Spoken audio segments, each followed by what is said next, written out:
오늘의 10분 말씀. 잠언 13장 14절부터 25절입니다. 14절 한 절 읽도록 하겠습니다. 지혜 있는 자의 교훈은 생명의 샘이니 사망의 그물에서 벗어나게 하느니라. 잠언 13장은 계속해서 의인과 악인의 삶을 비교하며 우리들로 하여금 지혜 갖기를 가르칩니다.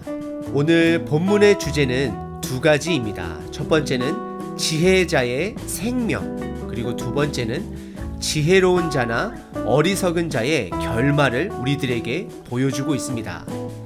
14절서부터 19절은 지혜자의 생명에 대한 교훈을 주고 있습니다. 첫 14절은 13장 전체의 주제절입니다. 보통은 지혜자의 삶과 어리석은 자의 삶을 비교하지만 14절은 주제절로 지혜로운 자의 삶의 결말에 대해 선포하고 있습니다. 그리고 다음 장인 14장에 가서도 이 절은 동일하게 반복되어지는 절입니다. 14절입니다. 지혜 있는 자의 교훈은, 가르침은, 배움은 생명의 샘이니 사망의 그물에서 덫이 있다라는 것이죠. 벗어나게 하느니라 라고 말하고 있습니다. 지혜자는 하나님의 말씀을 듣는 자입니다. 그래서 지혜 있는 자의 교훈은 생명이 된다라고 잠언은 말합니다. 지혜자는 하나님의 말씀을 듣고 순종하는 자이기 때문에 우리 삶 속에 있는 사망의 그물에서 벗어나게 한다 말을 합니다.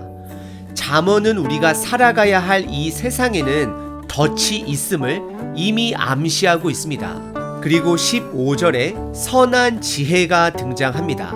선한 지혜는 말씀으로 분별력을 잇는 것을 말하고 있습니다.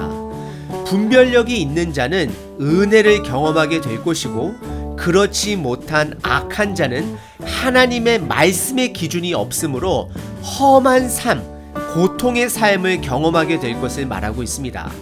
삶 속에 기준이 있다라는 것은 축복입니다. 많은 사람들이 그 기준을 찾기 위해 수많은 시간을 허비하기도 하고 쏟기도 합니다. 예를 들어 고행을 하기도 하고 운동 생활을 하기도 하고 여러 가지 방법을 통해 그 삶의 진리, 기준을 찾으려고 노력을 합니다. 하지만 성경 말씀은 어려서부터 우리들에게 기준이 되어집니다. 이것은 우리들에게 엄청난 축복인 것입니다. 그래서 16절에 슬기로운 자는 그 기준대로 실천하는 자이고 미련한 자는 기준이 없으므로 그 미련을 나타낸다 말을 하고 있습니다. 그리고 17절은 악한 리더는 재앙에 빠지더라도 충성된 리더는 생명이 된다라고 말하고 있습니다. 18절도 훈계를 저버리는 자에게는 궁핍과 수욕이, 징계를 받는 자는 존영을 받는다라고 성경은 말합니다. 징계를 받는다라는 것은 내가 하나님 말씀의 기준에서 벗어나 있을 때 다시금 하나님의 성경 말씀의 가르침을 듣고 돌아오는 것을 징계를 받는 자다라고 설명을 합니다. 그리고 19절은 그 생명의 길을 걷는 사람은 소원을 성취하게 될 것이고 이루고자 하는 것을 이루게 될 것이고 미련한 자는 스스로 그 악에서 떠나기를 싫어한다라고 말을 합니다. 19절은 우리에게 익숙함에 대한 경고를 하고 있습니다.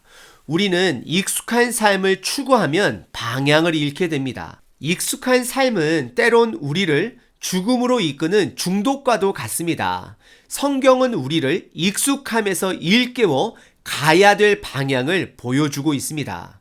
오늘 본문 첫 번째 부분에서는 지혜자의 생명은 말씀에 있고 그 말씀은 우리를 분별하게 하고 익숙한 삶이 아닌 구별된 삶으로 인도하고 있다는 것을 강조하고 있습니다. 그리고 오늘 본문의 두 번째 부분은 20절서부터 25절까지 악인의 결과 그리고 의인의 결과를 보여주고 있습니다. 특별히 악인과 의인의 다른 점을 네 가지로 구분할 수 있습니다. 첫 번째는 20절에 선한 영향력에 대해 말하고 있습니다. 지혜로운 자와 동행을 하면 지혜를 함께 얻는다라고 말하지만 미련한 자와 사귀면 해를 받는다라고 말을 합니다. 의인의 삶이나 악인의 삶에는 영향력이 있습니다.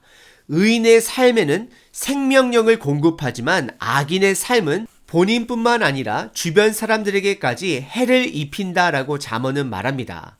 그래서 구약에서 죄를 누룩이라 표현하는 것 같습니다. 누룩은 순식간에 주변 음식들을 곰팡이로 점령해 버립니다. 그리고 두 번째 특징은 21절에 이미 결정된 결말입니다. 죄인들의 결말은 재앙이고 의인들의 결말은 선한 보응이 있을 것을 강조합니다.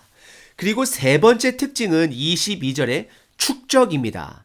선인들의 삶은 자자손손에게 영향을 끼치지만 죄인들의 재물은 의인들을 위해 쌓는다라고 말하며 악인들의 재물은 사라질 것을 말하고 있습니다. 달란트 비유에도 보시면 주인은 악한 청지기의 달란트를 빼앗아 선한 청지에게 주는 이야기를 우리들은 기억합니다. 그래서 의인들은 축적할 것이고 악인들의 재물은 사라질 것을 말하고 있습니다. 그리고 네 번째 특징은 성품입니다. 의인들은 부지런함이 있기 때문에 가난할지라도 최선을 다해 일을 함으로 양식이 많아질 것이고 악인들은 그들의 게으름과 일하지 않고도 불의로 재물을 얻을 수 있다라는 그들의 사고방식은 결국 그들의 재산을 다 탕진하게 될 것이다라고 잠언은 말하고 있습니다. 그리고 마지막 다섯 번째 특징은 24절의 적극성입니다. 매를 아끼는 자는 그의 자식을 미워하지만 자식을 사랑하는 자는 근실한 징계를 한다 말합니다.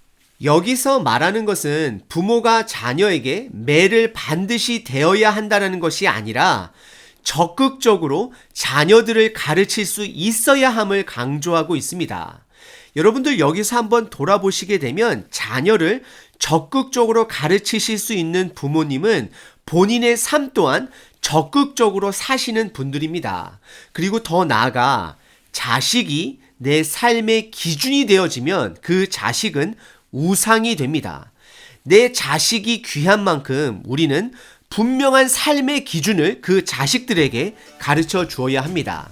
그리고 마지막 25절은 의인은 포식하고 악인의 배는 줄인다 말하며 결국 의인의 삶은 영육간에 전반적으로 풍성해질 것이고 악인의 삶은 궁핍한 삶을 살게 될 것을 잠언은 가르치고 있습니다.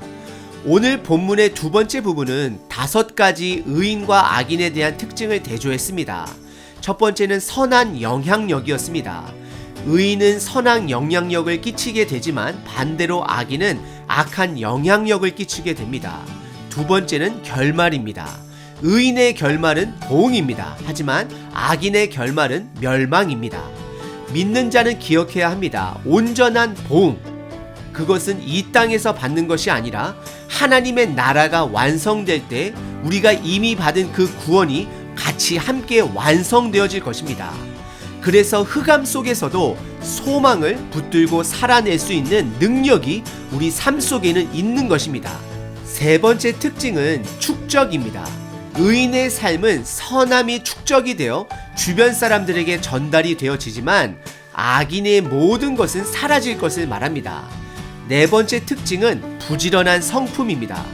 부지런한 성품은 공의로움의 상징인 것입니다.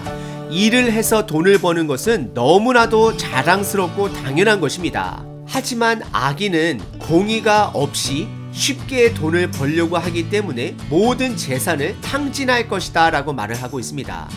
그리고 마지막 5번째 특징은 적극성입니다. 우리는 자녀들에게 적극적으로 하나님의 기준을 가르쳐야 합니다. 자녀에게 하나님의 기준을 가르치는 것이 부모의 가장 첫 번째 우선 임무인 것을 기억하셔야 합니다. 오늘 잠언 13장에서는 하나님의 말씀은 우리의 생명이 되어지고 우리를 생명으로 인도하게 될 것을 말하고 있습니다. 지금 우리는 팬데믹 이후 한치 앞을 예측할 수 없는 격동기에 살고 있습니다. 여러분들 산행을 하다가 태풍주의보가 울리면 그 산을 즐기는 것이 아니라 우리의 생존 본능을 일깨워야 합니다. 무엇이 중요한지 분별할 수 있어야 합니다. 생명이 되신 그분의 말씀을 붙들고 오늘 하루도 잘 잘 견뎌내시는 하루 되시길 기도합니다.